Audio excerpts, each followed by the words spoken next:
Well, welcome to See Hear Love, and I'm your host, Melinda Estabrooks, and we have a show for you today. This show is all about listening, leaning in, and learning from women with disabilities, and I am thrilled to have Jasmine Duckworth and Chantel Hunink, I got it, on the show today with me. I'm so excited that you're here. Thanks for having us. Yes. I got excited when you said listening, but I can't really lean, so Okay. that might be a little bit problematic. Okay. This is going to be great, but I need to let our viewers and listeners know about the two of you. So Jasmine has been serving with Charis Disability Services, formerly Christian Horizons, since 2004 and has been disabled herself since 2015. And as part of her role as community development manager, she often speaks with churches and community groups about disability, accessibility, ableism, and belonging. Jasmine works closely with self-advocates as they work to improve Charis Disability Services, the developmental services sector, and the broader community. Jasmine is a mom, a wife, and an obsessive knitter. Favorite thing you've knitted so far? Sweater. I have Sweater? a cardigan that I love. How long did it take you? 4 months. Okay. I don't think I'd have the patience for that, but I love knitted sweaters. I love that you're a knitter. That's amazing. And this gorgeous woman here, Chantel Hunink, is a motivational speaker, author, and social justice advocate. She is also a regional counselor in Waterloo, Ontario, where you work with staff and council colleagues on issues that include, I love this, affordable housing, sustainable and accessible public transit, and the provision of upstream resources that promote safety for all. That's me. And for many years before that, I worked with Charis Disability Services, and Jasmine and I worked closely together. So it's good to see you again, Jasmine. Well, I know, because you guys are like great friends, and even getting prepared for this show, I know that you two were talking and Scheming, commiserating about what you were going to share. So here's the thing. Before the show, I got a little emotional because I apologized that I hadn't done a show on this, and it took me 10 seasons to do. And I think what you said, Jasmine, really touched me, that it's like I wasn't the woman that I was 9 years ago. And as I'm learning and growing, these are the things that I'm realizing that I need to learn about. And I appreciate that you just saying that, because I hopefully all of us as women are evolving and growing in our search for belonging and creating safe spaces for that. So thank you. And so this means a lot that the two of you are here to talk about these things. So I'm learning today. And so the first question I have are, there are 4 key things we need to know about people with disabilities. You've shared those with me, or you said these are the 4. And I think this will help me and others who are listening and watching about this. So the first one you said is intersectionality. What does that mean? And why is that something I need to know with people with disabilities? So I can speak to intersectionality if you like. Intersectionality generally refers to the categories of personhood that people belong to.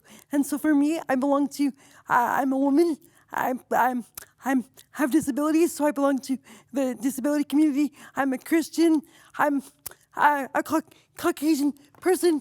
And so intersectionality refers to the different privileges we hold, or the different ways that we can be discriminated against.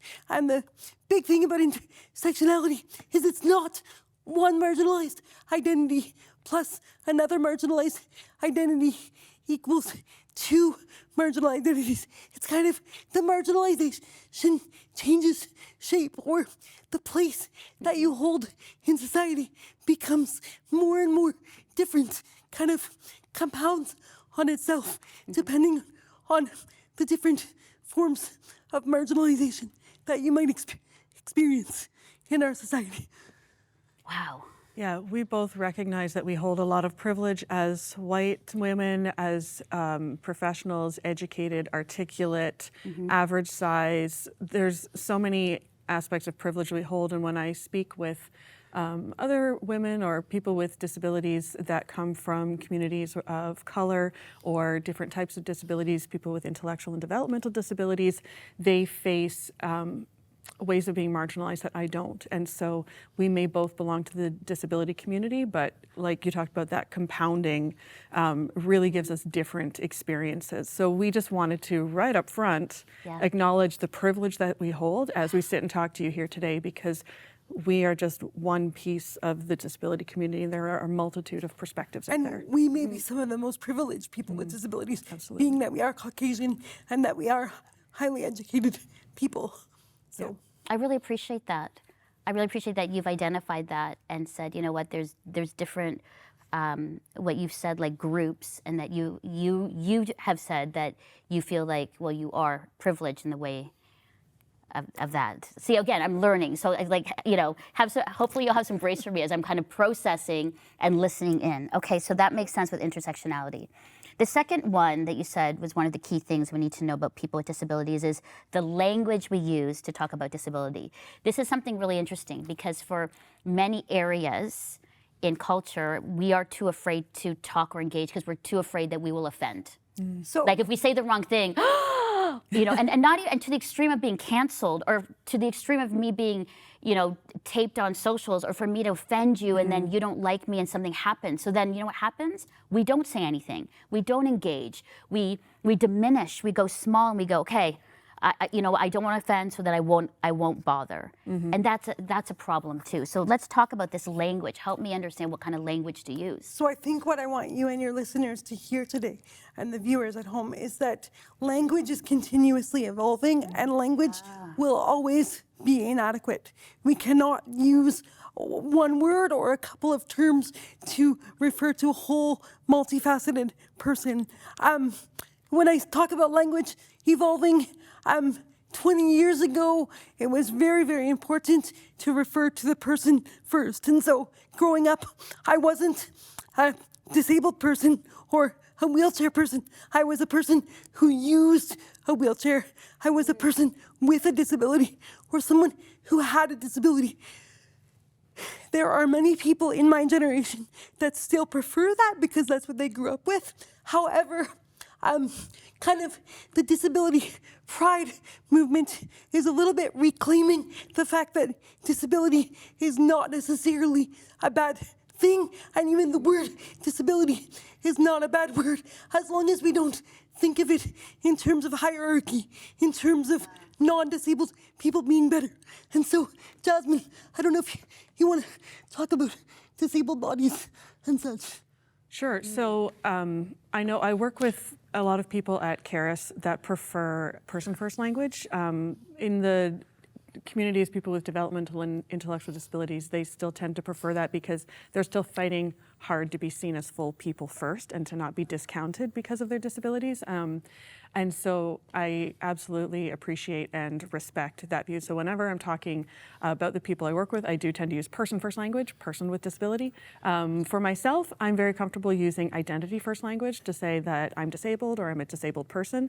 The same way that I would be very comfortable to say I'm a woman or I'm Canadian. I don't have to say I'm a person who is female or I'm a person who lives in Canada. Right, okay. I'm very happy to take those aspects of my identity and integrate them into, like, this is part of who I am. I'm Canadian, I'm a woman, I'm disabled. I'm disabled. It's Okay. not a source of shame, it's just a part of what makes me me. And I'm very comfortable with that. But you will hear both in the disability community, and there are very valid reasons for both. So just kind of follow the lead of whoever you're talking to. But main point is, get to know the person. Don't let the language be a barrier to reaching out. That is so important. Get to know the person. I think that's it. I think, and that's what when you say, you know, this barrier, it's like so many of us, and I'll speak to myself, is that because I'm so afraid I'll offend, I don't then want to be friends. You know what I'm saying? Like it's like, okay, so then I kind of shirk back, and that's such a loss because you like. Both of you are such great people. I'm so glad that we've become, you know, friends on this journey. And hearing this, it's like, oh, you know, how many people have said, you know, I don't want to offend, I'm too afraid to engage, and therefore have lost on friendship and connection. One of the things I love about children, generally speaking, is they're not worried about offending, right? They're not inhibited in that way. But too often when I go to the grocery store or some other public venue, I will hear parents or caregivers shushing their children when their children say something like, why is she in a wheelchair?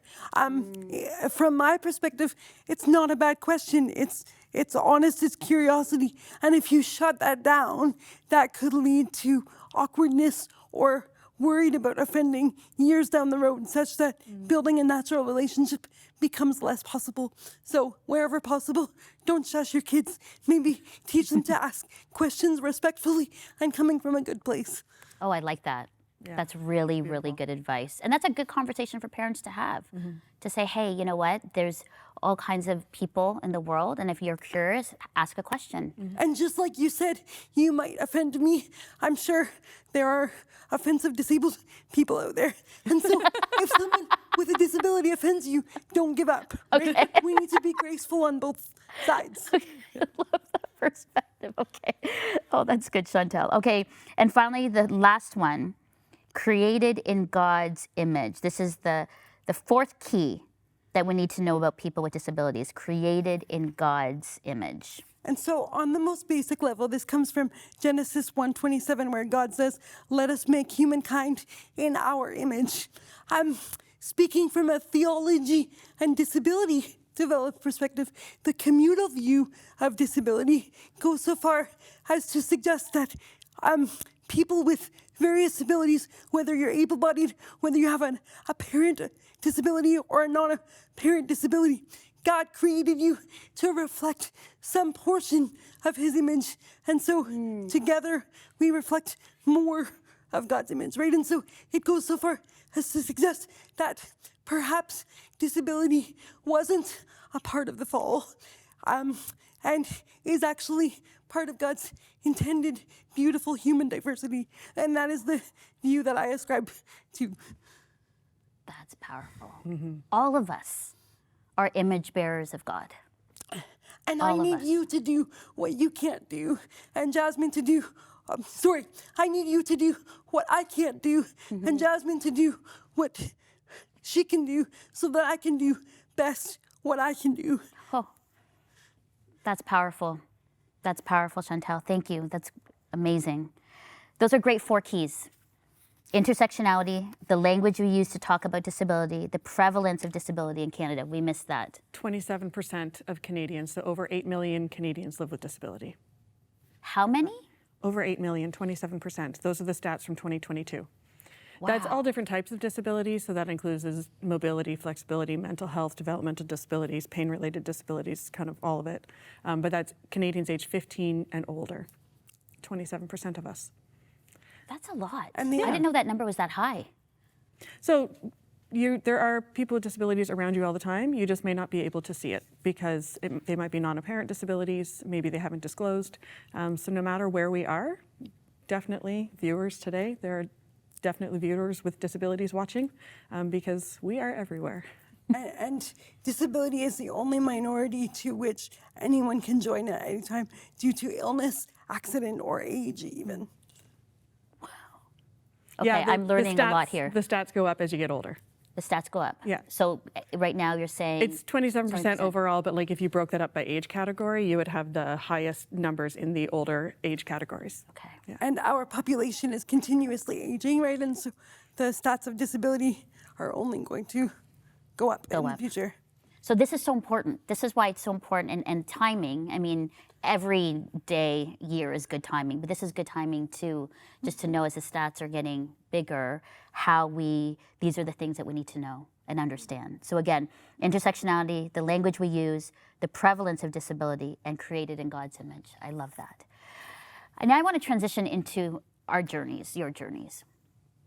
I want to hear about your journey, your diagnosis and living with it, the challenges, how what has happened to you has affected your body, yourself, your spirit and identity, and what you're learning through your disability. And so, Jasmine, I'd love to hear your story, and then after Jasmine, Chantel. I think it will give myself and our viewers and listeners just a sense of like your life, and as we listen, what we can learn through your life and about you. Thanks.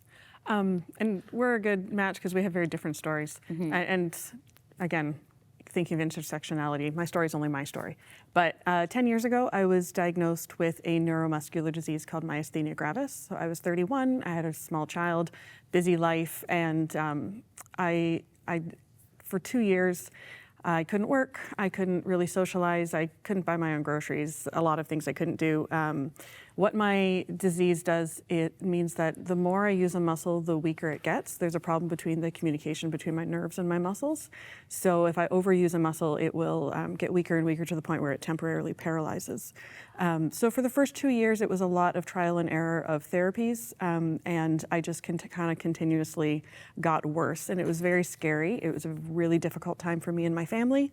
But after 2 years of surgery and infusions and medications and therapies, we found a mix that allowed me to manage it. So now it's managed. I was able to go back to work part-time. I'm able to do a lot of the things I used to do, maybe differently or less, but I kind of have my life back. So that was my diagnosis, and then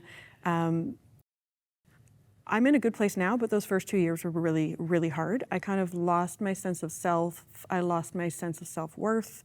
I felt very broken, almost unlovable. I felt like I was a burden because I needed help to shower. I needed help to wash my hair. Sometimes I couldn't get off the toilet by myself because my legs would stop working. Like, I just felt I couldn't take care of my child the way I used to. Like, I just really was struggling with my sense of self-worth because I was used to being independent and strong and competent and capable, and all of a sudden I wasn't in the same way.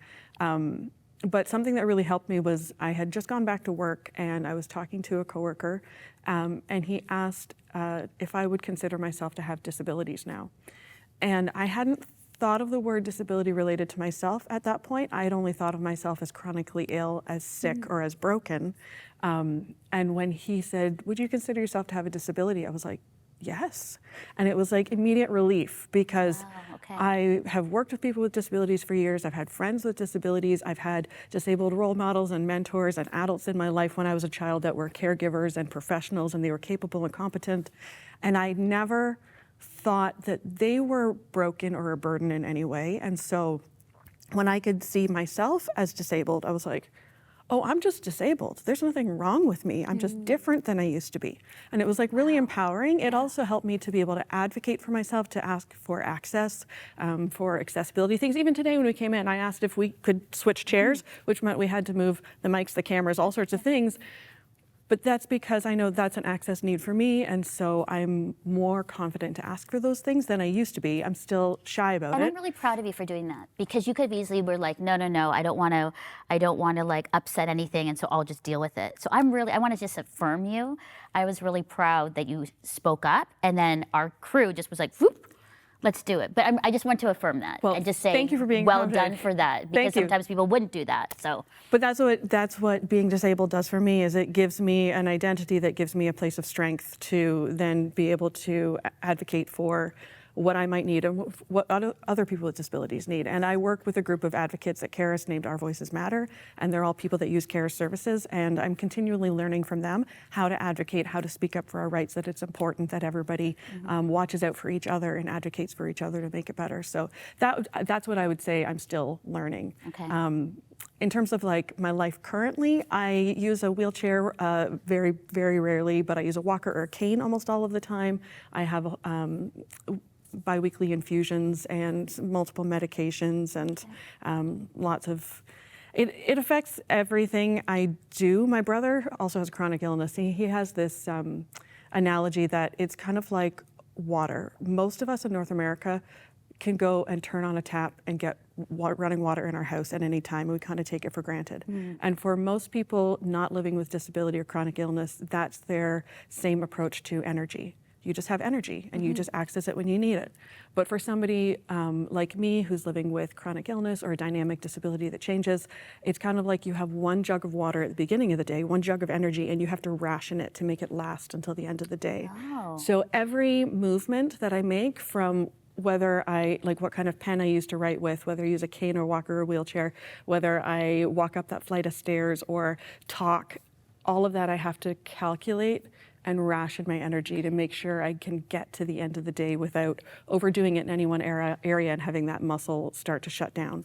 So that for me is like the hardest thing, but it's ongoing learning, and I'm always like finding hacks and ways to get better at it.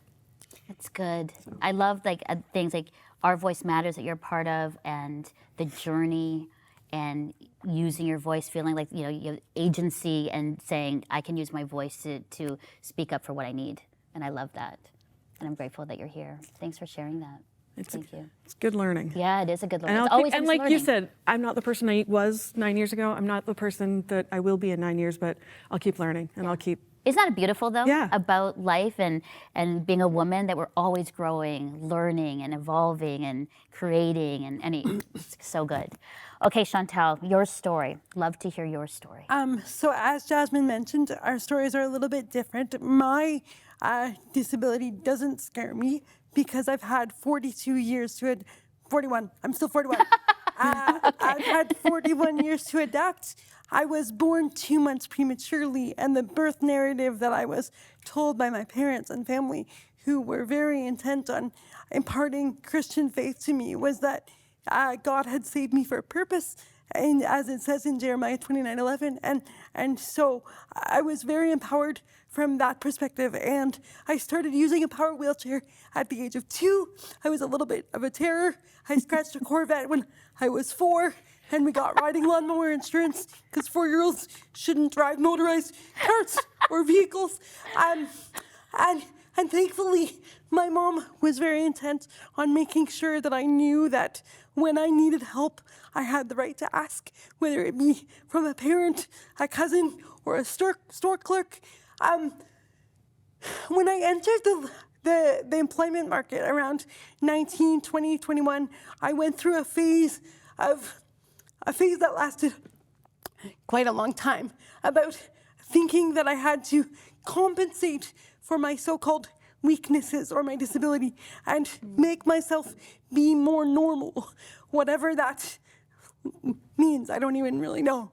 I would say about 3 or 4 years ago, probably when I started approaching 40, I got tired of masking, which is this term that people in the disability community sometimes use for things that you do to hide your disability or to overcompensate or to make yourself seem more normal. And it was in writing an article about ableism with Jasmine that we were talking about this concept of, and I just blurted out, like, I'm not gonna pretend I can serve you in the way other people's will, but I will serve you using my gifts if you'll let me.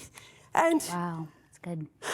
so with that, I've kind of started more to embrace the fact that God has given me specific challenges for which I need to partner with other people on a daily, sometimes hourly basis. But through those challenges, He's also given me strengths that other people don't have. And so, for example, because I've never been able to write anything down, my memory is better than most people's. Because I've never been able to read without a screen reader, I read the entirety of documents, and I sometimes pick up on details that other people might miss. And because I'm used to collaborating with diverse people and who have diverse gifts and strengths, then I'm pretty good at delegating and highlighting other people's strengths and abilities and encouraging and supporting them. And I really, really love that. But it's taken me considerable time to come to a place where I don't have to be normal in order to be valued. Oh, That's good. that's good. Are you just like doing that mic drop and just letting it sit there? I don't have a mic. Oh yeah. Are you just doing a drop and just letting it sit there? It seems That's like powerful. this is the opportunity to do that. It is absolutely an opportunity. There's a lot that both of you said. It's a fascinating thing where there was that point for both of you, like I felt broken. I felt I had to be this. But now as you're sitting here, it feels that you're fully like have embraced that this is who I am. I am disabled. I need people to do the things that I can't do. But I also have the things that you can't do. And it's just one of those like aha moments of like, wow. Yeah. When you say fully embraced, it scares me a little because Okay. I think each day there's an ebb and flow, right? Some days I embrace this more than others, and there are times or experiences in my life when I really wish that I was still more normal. But generally speaking, I'm on the upward trajectory to God has created me this way for a purpose, and he's not changing anything for a purpose. Yeah, And I still grieve who I was, but I also love who I am. that's beautiful. So it's not like, oh, it's all perfect. Yeah. It's still hard, but it's still a worthwhile life and a good life and a full life. Good. I think it's the perfect time now to go to our prayer lines, and this is why, because I think some of the viewers and people who are listening are probably like, there's a lot there. I feel the same way that you do. And so we have people who will listen and pray for those that are struggling. We're here. We want to help you. We want to help you. We want to be here for you. So here's how you can connect with someone who cares and is ready to listen. My daughter's been diagnosed with a rare illness. Every night, I lie awake, worried and scared.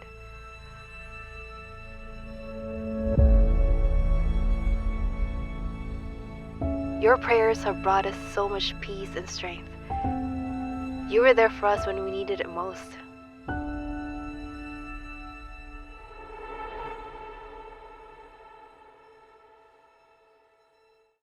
We are here for you. We don't want you to be alone. So please give our prayer lines a call 24/7. Prayer is important, as you've heard today. So please give us a call. Okay, our final question of the show. What advice can you give me? Someone, a church or workplace who wants to inspire a more inclusive environment. Chantal. Melinda, I love the way that you opened the show because you said, I wish I did a show about disability before. And then you also said something really insightful was, because I would have loved to get to know you earlier. And I would say that there is something to be said for basic accessibility awareness, things that you can do to modify the environment. But accessibility is much more about developing relationships with individual people, because as you've seen, Jasmine and I have very diverse access needs, as well as very diverse interests and personalities, and we're only 2 members of the disability community. And so you're not going to make your show, your church, your workplace fully accessible without developing relationships with individual people. The other thing that I want to note is that if someone with disabilities is bold enough to ask for prayer from you, make sure that you pay attention to what it is they are seeking from God and you, because it may be a cure, but it may be something much more different than that. So don't just jump to cure, but consider what it is they really, really need from God in this moment. And maybe more so, pray that God would help them on their journey to self-acceptance and show them his unique purpose for their lives. Beautiful. Oh, I love that. Self-acceptance. Thank you, Jasmine. I second everything Chantal said. Start with relationships. Everything else will flow out of that. People often are hesitant to talk about accessibility because they think it's going to be expensive and time consuming, but it's often really small things. Very small. For me, it's, moving where we sat today. Yeah. That cost nothing and it didn't take time. So start with relationships. Everything else will flow from there. Beautiful. Thank you. I have learned so much. Thank you, Jasmine and Chantal, for being with me. Thank you for joining us. And if you want any information about them or the show, seehearlove.com. And always know, you are seen, you are heard, and you are deeply loved by God. Bye-bye. See Hear Love thanks our partners who make this show possible.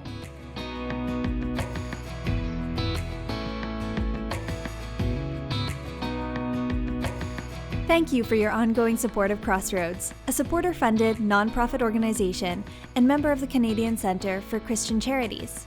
Thanks to faithful people like you, we are able to continue producing See Hear Love. You can write to Crossroads, P.O. Box 5100, Burlington, Ontario, L7R 4M2, or visit crossroads.ca to learn more about our programs.